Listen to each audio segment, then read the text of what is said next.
Bismillahirrahmanirrahim. Okey, kita nak bercerita pula tentang generasi X, Y, Alpha, Millennium and so on. Okey.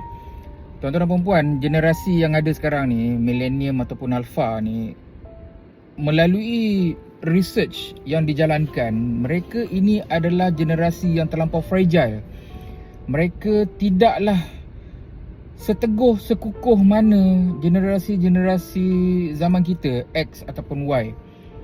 Fragile ni bermaksud mereka mudah tersentuh emosi, mereka mudah melatah dan mereka cepat untuk mengambil keputusan, terburu-buru.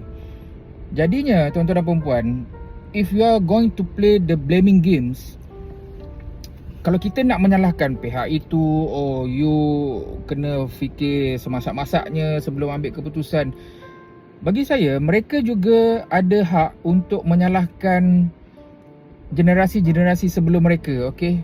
Mungkin ibu bapa ataupun keluarga mereka yang lebih tua. Kerana apa? Mereka terdedah dengan situasi, the environment yang menjadikan personality mereka begitu.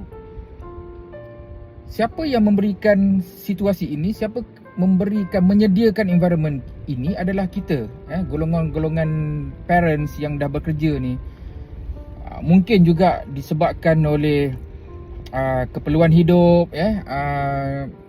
parents yang bekerja, yang tidak menjaga secara total anak-anak mereka, dan ini salah satu faktor lah, bukan kesemuanya begitu, right?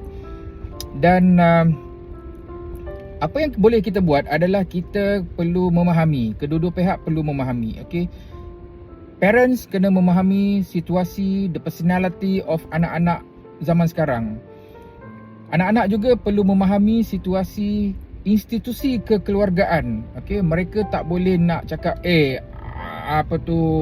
fahamilah diriku, kami adalah golongan begini, kami adalah golongan yang fragile, fahamilah diri kami. No, it's not the way, right?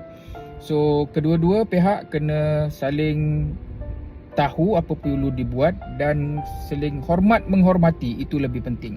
Kita tak nak ada kejadian-kejadian yang tidak ingini berlaku dan merosakkan institusi keluarga itu sendiri. Okey, Assalamualaikum.